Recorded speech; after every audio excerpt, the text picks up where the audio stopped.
penjelasan pertama mengenai pengertian dan sejarah Yayasan Amil Zakat Yatim Mandiri. Yatim Mandiri adalah lembaga sosial yang berfokus pada pengasuhan dan pemberdayaan anak yatim dan duafa di Indonesia. Didirikan pada tanggal 31 Maret 1994. Namun seiring berkembangnya zaman, Yatim Mandiri resmi terdaftar sebagai lembaga amil zakat nasional berdasarkan SK Kemenak RI nomor 158 tahun 2016.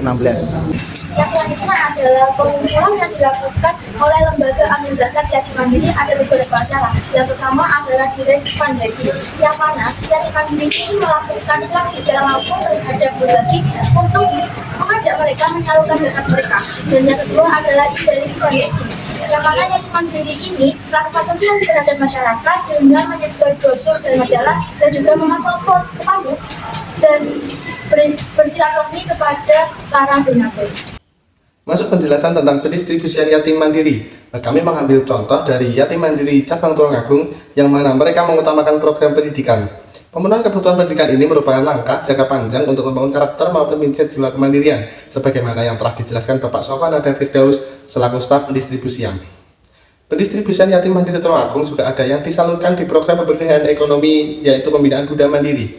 Sasarannya program ini yaitu ibu-ibu yang sudah ditinggal suaminya meninggal. Bentuk pendistribusian yatim mandiri Tulungagung mengutamakan pemberian kemanfaatan baik dalam bentuk pembinaan, soft skill, dan barang seperti program Sanggar Jenius, program Sanggar Al-Quran, pemberian alat kebutuhan sekolah, pemberian sembako. Yatim mandiri juga memiliki program penyaluran bantuan bentuk materi seperti program beasiswa sekolah maupun bantuan langsung ustaz. Baik, di sini saya akan menjelaskan tentang pelaporan zakat dalam lembaga yatim mandiri. Nah, mereka tentunya amil zakat dalam yatim mandiri itu menggunakan laporan zakat dalam bentuk laporan keuangan. Misalnya, mereka mengumpulkan laporan keuangan setiap bulannya.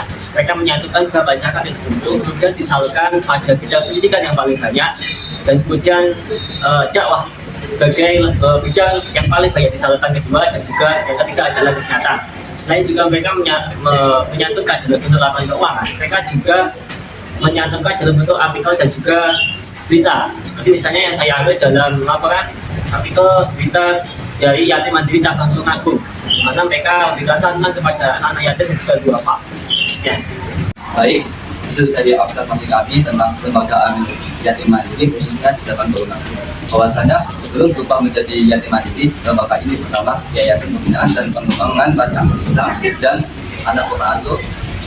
Kemudian Yatim Mandiri resmi terdaftar sebagai lembaga amil zakat nasional berdasarkan SK Kemenak RI nomor 185 tahun 2016. Kemudian dalam pendistribusian zakat, Mas Yatim Mandiri Tulungagung lebih mengutamakan penyaluran zakat melalui program Sanggar Jenius, program Sanggar Al-Quran, layanan kesehatan keliling, program Bunda Mandiri Sejahtera, dan bantuan langsung Islami. Lalu pelaporan zakat dilakukan dalam bentuk laporan keuangan, yang mana berisi mengenai berapa zakat yang dikumpul dan ditambah infak dan sedekah, yang mana dana-dana ini kemudian didistribusikan kepada beberapa bidang. Sekian penyampaian tugas hukum zakat dari kelompok kami.